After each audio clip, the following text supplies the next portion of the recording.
धन्यवाद speaker sir. Speaker sir, आज ये प्रस्ताव जो सदन में लेके आए हैं, मैं इसका समर्थन करता हूं, लेकिन कुछ विषय, कुछ बातें हैं जो मैं सदन में रखना चाहता हूं। आज 56 साल हो गए हरियाणा प्रदेश को बने हुए, और उसमें अनेकों विषय, चंडीगढ़ राजधानी का विषय है, SYL पानी का मुद्दा है, हाई कोर्ट का मुद्दा है, ऑफिसर से हमारे डेपुटेशन पे जाने यूटी का उसका विषय है, हिंदी भाषी क्षेत्र का विषय है, विधानसभा के हमारा जो जितना राइट बनता उसका विषय है, या यूनिवर्सिटी के अंदर जो हमारा पंजाब यूनिवर्सिटी में जो हमारा राइट बनता उसका विषय है।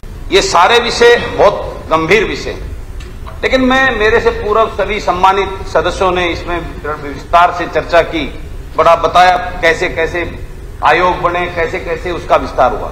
लेकिन जहां तक मैंने देखा, मैं भी था कि लगभग जो पिछले हरियाणा बनने के बाद 50 सालों से जो इस प्रदेश के मुख्यमंत्री रहे या उसके परिवार के सदस्य आज इस सदन में मौजूद हैं।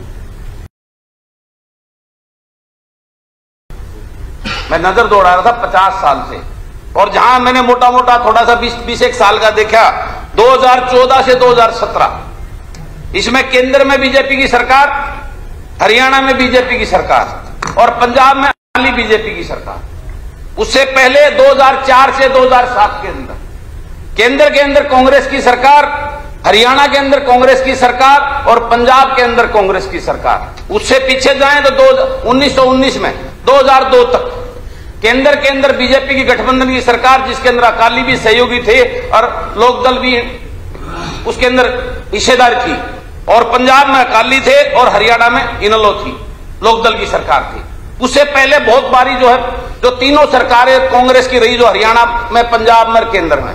मेरी समझ से बाहर ये नहीं आ रहा। अभी मेरे से पूर्व साथियों ने, एक दो ने कहा भाई इस पर राजनीति हो रही है। मैं ये पूछना चाहता हूं, क्या इतने सालों से जब तीनों जगह पे, हरियाणा में, पंजाब में और केंद्र में, जब एक समकक्ष सरकारें हैं, तो इसका समाधान आज तक क्यों नहीं निकाला गया? मेरे को तो समझ में आती है बात, जब ये पार्टियां सत्ता में होती हैं तो सत्ता सुख में सारी चीजों को भूल जाती रही है, और जब विपक्ष में बैठती हैं तो सबको चंडीगढ़ भी याद आती रही है, SYL भी याद आती रही है, हाई कोर्ट भी याद आता रहा है, हिंदी भाषी क्षेत्र भी याद आते रहे, यूनिवर्सिटी भी याद आती रही है। ये बड़ा जरूरी, ये राजनीति नहीं तो क्या है? मैं आपसे सदन के स्पीकर सर आपसे पूछना चाहता हूं, ये कब तक ऐसा खेल, कब तक लोगों की भावनाओं के साथ में ये खिलवाड़ होता रहेगा? आज इस आंदोलन ने हरियाणा पंजाब के भाईचारे को बढ़ाने का काम किया। एक मिनट, हरियाणा पंजाब के भाईचारे को बढ़ाने का काम किया। क्या ये जो पंजाब की सरकार ने जो ये बिल लेके आए, इन्होंने अपना ध्यान भटकाने के लिए उस विषय से हरियाणा के भाईचारे को, हरियाणा पंजाब के भाईचारे को तोड़ने के लिए काम किया? क्या हम भी यही करेंगे? जब 2016 के अंदर, जब तीनों जगह पे एक सरकार थी, अकाली की सरकार थी और हरियाणा के अंदर बीजेपी की सरकार थी, केंद्र में बीजेपी की सरकार थी, सुप्रीम कोर्ट का जब आदेश आ गया तो उसके ऊपर आज तक क्यों नहीं फैसला हुआ? ये एक सोचने का विषय है।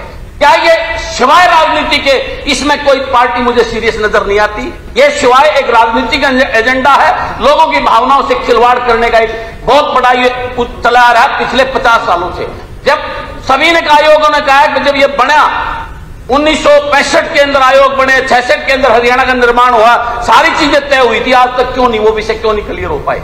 तो इसके ऊपर चिंता करने के विषय है। मैं सदन से के माध्यम से सरकार को, मुख्यमंत्री जी को निवेदन करता हूं, इस विषय पर सीरियस लेते हुए केंद्र सरकार से गुहार कराए, ऐसी कोई निर्णय नहीं आना चाहिए जिससे प्रदेश के लोगों की भावनाओं के साथ में उनको ठेस पहुंचे या कोई उग्र हो गए। जैसे मुझसे पूर्व कई सम्मानित सदस्य कह रहे थे कि आर पार की लड़ाई लड़नी पड़ेगी, ये करना पड़ेगा।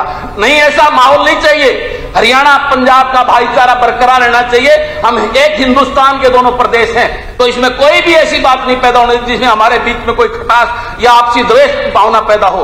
हमें इस बात को आपसी भाईचारे के साथ में निपटाकर इसको क्लोज करना चाहिए, और आपसी भाईचारा देश की प्रभुता, अखंडता को ध्यान में रखते इस बात का गणें। तो मैं आपका इस प्रस्ताव का समर्थन करता हूं और पूरे दिल से जो है ना इसके साथ खड़ा हूं। धन्यवाद। कुलदीप बिश्नोई।